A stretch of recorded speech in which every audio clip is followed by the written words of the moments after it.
laawol kisal ko laawol peewal e ɓantal. Bismillahi rrahmani rrahim. Alhamdulillahi rabbil alamin. Alhamdulillahi alladhi bi ni'matihi tatimmu salihat wa tatibu al-awqat. Thumma as-salatu was-salamu ala ashrafil anbiya'i wal mursalin. Nabiyyina Muhammad ibn Abdullah sallallahu wa sallam alayhi Allah wa ala alihi wa sahbihi wa man wala wa sallama tasliman kathira. Amma ba'du, ikhwatal kiram, ahibbati fillah, assalamu alaykum wa rahmatullahi wa barakatuh. Kama taqaddama hadhihi al-muqaddimah, fa inna unwana hadhihi al-jalsa bi mashi'ati Allah jalla fi 'ulah sayaduru hawla su'alin muhimmin yuwajjahu ila kulli muslimin يجب عليه أو ينبغي له أن يجيب عنه، ألا وهو: فلماذا فرض الله شهر رمضان على هذه الأمة المحمدية؟ فالجواب مطلوب من كل مسلم، لأننا في استقبال هذا الشهر المبارك الكريم من الله عز وجل. هذا يأتي الله تبارك وتعالى أن جولي أن صلى الله عليه وآله وسلم ko yettugol nemaji joomi meɗen ɗin woni ko ɗi ɓeydoto, koye ɗum kadi woni ko ɗi timmata. en juuli en elaɗon sallllahu alayhi wa alihi wa sallam no ardinirɓe ɓen ardiniri noon ka raɓɓindingol ko faalaɗen yewtude seeɗa ko fi nduɗo lewru wondu en koɗade ɗeɗo balɗe bisnillahi ta'ala, wonande on mo joomi men tawni ɓay ko raɓɓiɗi ko fof ko so muyi taweɗa. nden toro Allah subhanahu wa ta'ala nde o fontata gurdan ɗan ka ɗoftagol mo ha o tawna en, o newnana en daranagol e mum yer ko tawata hiɗen hani daranade kon, o laɓɓinana en, o jaɓana en. haray ka raɓɓindingol ko naafi ko waɗi lewru ndun hindu mari pecce ɗuɗuɗe. haray wana ñawoje bonnayɗe korka ma waɗɗinayɗe korka faala ɗen yewtude ɗum ɗon no gasa hara yewtanoma, ma ɗum hara ɗum ɗon no aroya yewtede bisnillahi ta'ala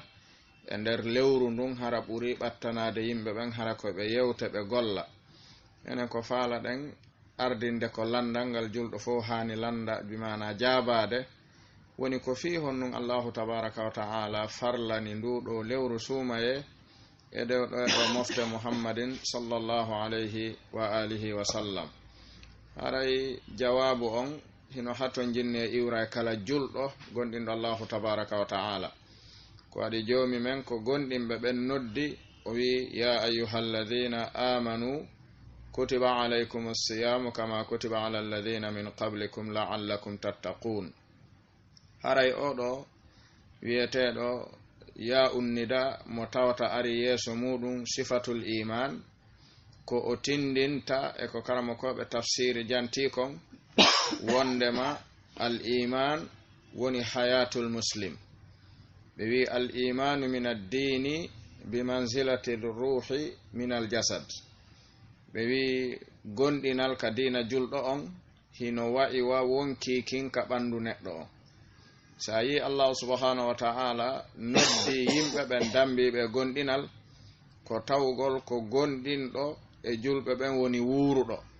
mo gonɗina e maɓɓe haray o wuura. si tawi noon neɗɗo woni maayuɗo, haray yewtere fewtintake mo, ko waɗi fewtingol yewtere hayɗaniɗo harana maayuɗo, hino jeeya e ko wi'ete angal faamugol fewtinɗo haala kan. ko ɗum si Allahu tabaraka wa ta'ala wi'i e aya qur'ana go'o: innaka la tusmi'ul mauta. ko wakkiliɗa o ko wakkiliɗa a naninta maayuɓe ɓen. si neɗɗo walike o serti e wonki, haray fewtingol e makko yamirore ma haɗore, haray hino jeeya e ko tawata ko angal faamu. ko ɗum si joomi men ko wuuruɓe ɓen ka diina makko wuuriri gonɗinal, o noddata, o fewtina, o yamira ma o haɗa. haray neɗɗon so sifori al iman, haray o sifori al hayatu fi din. joni noon al khitabu innama yuwajjahu ila ahli al haya, ko fewtinte koye ɓen yimɓe ɓe tawata hiɓe wondi e gurdan jeɗin ko ɗiɗi: gurdan diina woni gonɗinal, e gurdan aduna woni wonki harano e ɓandu ndu. si joomi men non noddiri en oɗo siga iman haray o hooli hiɗen wurani yamirore makko nden en jaɓay kadi daranade ɗum ko ɗum so wi ya ayyuhalladhina amanu karamakoɓe go wi'ay ya ayyuhalladhina radu billahi rabban wa bil islami dinan wa bi muhammadin nabiyan wa rasula hum ahlul iman ɓe innay ka joomi men wi ya ayyuhalladhina amanu haray ko o faandi kono yo ɓen tawata welama allahu on yo wonan on joomi reweteɗo welama diina islam yo wonan ɗum diina ka ɓattora joomi mu'um welaɗo muhammadin yo wonan ɗum nelaɗo yottinanowo ɗum kaɗo diina kono yo ɓeɗo siforɓe ɗiɗo tati waɗe hunde kaari ma acce hunde kaari si neɗɗo timmini ɗiɗo so yamirama haray yamirore nden welanaymo fii so haɗama kadi accugol ngol welanaymo fii karama koɓɓen ɓe watti ɗon ɓe wi'i si en yi joomi men wi'i kutiba alaykum siyamu kama kutiba ala alladhina min qablikum nafoore muɗum nden joomen no wawno wiwde tun kutiba alaykum siyam o haɗa ɗon harayno ko ma waɗen kono ko wi'ani kon kama kutiba ala alladhina min qablikum ko min babi ta'mimi almusiba karamo koɓe balaga ɓe innay ida ammati almusibatu khaffat ɓe innay masibo si yani e yimɓe huuɓitiɓe ɓe fow o fanɗay e dow maɓɓe ɓuri si tawi ko e gooto e maɓɓe tun o yani ko sattata e makko kon nde tawno wona enen fuɗɗora farlede suuma e ma farlede korka woodino attinoɓe en ngal ɗo gandal ɓeyday en newinande waɗugol hunde nden wasi tawi gila joomi men tagi ha hewtuɗen ko enen atta farlede korka so wi'i kama kutiba ala alladhina min qablikum ko liyakuna khafifan alayna fi en andu wona enen fuɗɗora ko hunde huuɓitunde tagore makko nen fof joni noon ko heɓeten kon e kaɗo korka ko ɗum woni illa fardiya on karamo koɓe tarbiyatun nufus ɓe wi'i joomi men ko farliri suumaye on ko julɓe ɓen hani famude muɗum kon atto e accugol ñamugol e yarugol ngol e ko waɗi na ɗum ɗo woni maksad na ɗum woni kadi hadaf farlugol korka kan angal ñamugol en angal yarugol en tertagol en dakameji meɗen ɗin wona ɗum woni fandunde nden e ko joomi men farli kon joomi men ko faala kon ko ne'irgol pittali meɗen ɗin piiji tati ɗo e suumaye on yahude woni faggitoɗen e nder suumaye on attondu yahude taqwallahi azza wa jal ko ɗum so wi'i la'allakum tattaqun o hikkiti ɗon o arkisa en kadi wawde wonude yettoɓe nemaji joomi meɗen ɗin ko ɗum so wi'i la'allakum tashkurun o watti ɗon kadi o wi fiyo suumaye ɗo yo yahude hara woni fewuɗe o wi la'allahum yarshudun e sengo woto ngon e nder qur'an aya bimana ɗerol qur'ana ngol si neɗɗo hoori ha suumaye on yehi o heɓali ɗiɗo tati haray ko angal ñamugol e yarugol ngol woni ko heɓi ɗum ɗon nafatamo ko waɗi nelaɗon alayhi salatu wassalam ɓe maki ɗuuɗi immotoɗo jamma juula hara o heɓali geɓal e julde nden sina angal ɗanagol ngol ɓe maki kadi ɗuuɗi horuɗo ñamali yarali kono o heɓali sina angal ñamugol yarangol bimana o heɓali ko joom men ɗaɓɓirimo kon haray si en heɓi ko wiyete ko la'allakum tattaqun en watti ɗon joom men wi'i suuma yeru ndun ko addi ndu wali tukmilu li iddata wali tukabbiru llaha ala ma hadakum wa la'allakum tashkurun en wawi wadde shukru ni'ami atto lewru ndun yaltude ɓayri lewru ndun ko ndu nema molanaɗo nema ɓura ha hewtima wasimil khairat woni ka neɗɗo on wawata soñude golle ɗuɗuɗe ka o heɓoya ñande dargal ka golle ɗen ala ton nema ɓura ɗum ko waɗi sen yiiɗo yimɓe ɓen si julde hewti ko ɓe wakkiloto sodugol marchandise ɓe ɗetta waktuji maɓɓe ɓe waɗa e ɗum ɗon ɓe doga ɓeyna ko fewndo ɗo marsata ko fewndo ɗo marsata ko andugol ɗum ko mawasimul mal ko fewndo ka jawdi heɓoto si neɗɗo noon doganay mawasimu duniya o ronka dogande o yetta joomi men tawnoydemo mawasimal khairat haray ko majjedemo ko honɗum sendiɗi kanji ɗiɗi ko waɗi karamo koɓɓen ɓe inni hunaka suqu dunya wa suqul akhirah ahlu dunya lahum suqun wa ahlul akhirati lahum suquhum yimɓe aduna ɓe makitiji maɓɓe ɗin koɗi wonɗen fempude paaken marchandise ji yeyen ko ɗon woni makitiji yimɓe aduna ɓen makitiji yimɓe laakara ɓen ko juulirɗe joomi meɗen ɗin e dewal makko ngal woni makiti maɓɓe on ko ɗon ɓe soodata ɓe yeeya si tawi noon makiti aduna on sakkike neɗɗo on e makiti laakara on haray ko fanɗugol gandal makko ko heewi ko rimata ɗum joomi men tabaraka wa taala o timminiro e aya o ley o wi wa ida sa'alaka ibadi anni fa inni qarib ujibu da'wata ad-da'i idha da'an falyastajibu li wal yu'minu bi la'allahum o wi yarshudun ko wiyete ar-rushdu sen arti e kanji tati ɗi hanuɗen heɓude ɗin komi faala en faamu khulasatul qawlu on korka kan angal ñamugol yarangol laysa maqsudan wona ko faanda neɗɗon kadi na ɗum haani weltorde ko haani eɓɓitude wano imam ibnu rajab makiri noon ka deftere maɓɓe lataiful ma'arif ɓe maaki yawtuɓe moƴƴuɓe ɓen si suumaye fokkitino arugol ɓe jaɓɓotono ndu ɓe werna ndu atto ndu hewtude lebbi 6 hara julde maɓɓe e torare maɓɓe fof koye joomi men tawnuɓe arkisaɓe waɗugol e mayru ko welatamo ko si ndu feƴƴi lebbi 6 hikkayɗi ɗon ɗin haray ande maɓɓe e julde maɓɓe e torare maɓɓe fof koko ɓe waɗi e mayru kon wata bonanɓe e joomi men maranɓe wata bon ko ɗum ɗo ni ande nden si neɗɗon fecci ɗum ɗo gurdan ɗan hitande nden duuɓi ɗiɗi bimana pecce ɗiɗi sikke wo ala siɗa huli wata bon o a aynay siɗa yiɗi tawede golla si tawima gollay aray ko ɗiɗo tati woni ko hanuɗe rimude amma no horirte bonnayɗi korka ñawoje horoɓe ɗum no gasa karamo ko ɓen aroye fensitanden enen ko faala ɗen faamude ko ma hiya thamara allati yajibu an nastakhrijaha min shahri ramadan ko dinɗe honɗe hanuɗen tettude suuma e accida en si yaha si en heɓali ɗen ɗon anden en nafitorali lewru ndun hay sen ñamali en yarali ko ɗiɗo piiji tati pihun ara nun kum woni la'allakum tattaqun oɗo la'alla si o iwri e bani adama ko nafata ko littaswif kono gasa laato kono la'alla si o iwri e joomi men tabaraka wa ta'ala ko nafata ko littawaqqi ko tawgol ko goonga ɗum ɗon wonay watta rajji e tañƴinagol ɗum ɗon ko ɗum laatoto si joomi men wi'i la'allakum tattaqun ay li tattaqu rabbakum ko fiyo on hulumo suumaye ariri wana fi si on hoori no gasa on hulaymo ko si on hoori no wi'ira non tun on hulay joomi mon tabaraka wa ta'ala joni noon oɗo wiyeteɗo attaqwa karamo koɓe yawtuɓe moƴƴuɓe ɓen ɓe waɗi ta'rifu muɗum tawta sa heɓi ɗum ɗon tun en nder lewru ndun qad istafatta bi shahar hara e nafitori lewru ndu wono karamo koɓe wiyeteɓe talqu bun habibin rahimahullahu ta'ala ɓe maaki bi ta'rifi taqwa ta'rifan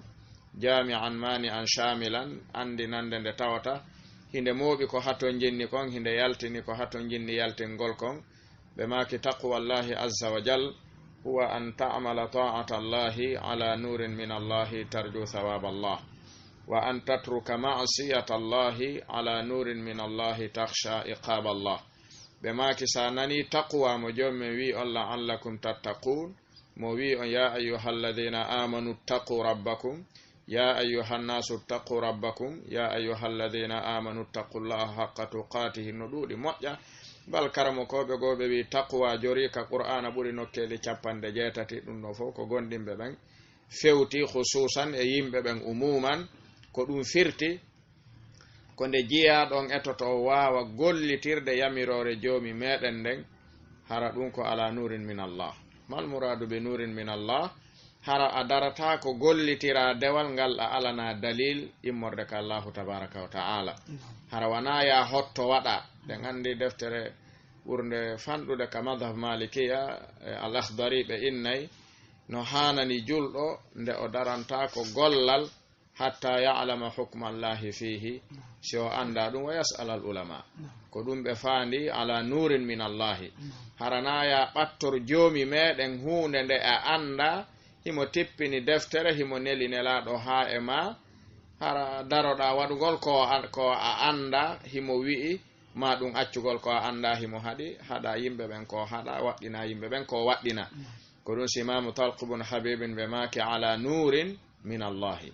hara ɗamari dalil fi kulli harakatin tataharrakuha fi ddin na ya waɗu ha gayna landeɗa ko honnu waɗanɗa ɗum ɗo wi'a no gasa no moƴƴi ɗum hara moƴƴali nano gasa dina kan yarete ko pellet ko ɗum si jomumen neli nelaɗo ɓurɗo moƴƴude tippini deftere ɓurde moƴƴude ko fi kala kum waɗata ya wonu ala nurin min allahi hara dalil on no laaɓi jogoɗa ɗon hikkita ɗon hara ko tarju thawaballahi hara ɗaɗɗaɓɓiri ko konɗa wadde ɗo baraji ɗin nelaɗo on ɓe maki man sama ramadana imanan wa ihtisaban gufira lahu ma taqaddama min dhanbihi awa dewe ɗen ɗe foppu majje kadi ko ɗo ɗe mahi fiya heɓu baraji dewal si a waɗingal la budda an yakuna niya alhusulu ala thawabi wa ala ridallahi ta'ala hara ɗa faala welaye jomi meɗen on yo weltano may ɗum ɗo hara kadi hiɗa faala heɓude baraji ɗi o fodi ɗin e ngal ɗon dewal woni tarju thawaballahi hara ɗa tanƴini baraji jomi meɗen ɗin e gollal maɗa ngal si tawi baraji ɗin no tanƴinaka jomi meɗen a waɗi no wi'iri noon ɗum ɗo woni annuye on selli ko ɗon heɓata ko Allah subhanahu wa ta'ala fodi kon ɗum no jeeya e salndu ko wiyete attaqwa an ta'amala ta'atallahi ala nurin min allahi hara tarju thawaballahi ɓe maki wa an tatruka ma'siyatallahi e nde tertotoɗa accita goopi jomi meɗen ɗin fof kala ko wi no harmi pottoɗa kono fawa ɗum ala nurin min allahi hara wana ya wi moƴƴa hara ala dalil moƴƴa nde ɗa wi'a hunde nden do harmi taway hiɗa jogani ɗum nurun min allahi anna hadha haram ko waɗi ɓurda hay seeɗa waɗɗingol e dow yimɓe ɓen ko jomi men waɗɗina e harminangol ɓe ko jomi men daginani ɓe kon bakkatu mum no fotaten ko ɗum si tawi julɗo no hani wattude hakkil o eto wona ala nurin min allahi fi dinihi fi'lan wa tarkan ka waɗugol hara ɗa mari dalil ka accugol hara hiɗa mari dalil amma ka accugol kañum haray takhsha iqaballahi hara ko huluɗa e ngal ɗo gollal sa waɗingal ko jomi men ko wi waɗay waɗuɗo on kon a suusali ɗum hiɗa huli wata jomi men lette idan en andi tarif oɗo imamu talq ibn habib li taqwa si julɗo heɓi ɗum ɗo ka suumaye sarahatan si suumaye yehi o nafitoray gurdam makko ɗan julɓe ɓen kadi nafitoraymo ko waɗi neɗɗo hulowo allahu subhanahu wa ta'ala hay goto sonjortamo o sonjata kadi hay e goto e kala fayda sonjuɗo yimɓe ɓen ma yimɓe ɓen sonjorimo haray no jeeya e ko mankira kulol allahu tabaraka wa ta'ala ko waɗi jomumen yamirali yo goto lorre jomumen yamirali yo goto lorru goto bal no jeeya e ko harmini lorrindirgol jalla wala wi e hadisul qudusi mo hadis imam muslim filli mo ɗette oɗo honno oɗo abu dharrin il ghifari nelaɗon ɓe maki jomumen wi'i ya ibadi inni harramtu dhulma ala nafsi wa ja'altuhu bainakum muharraman fala tadhalamu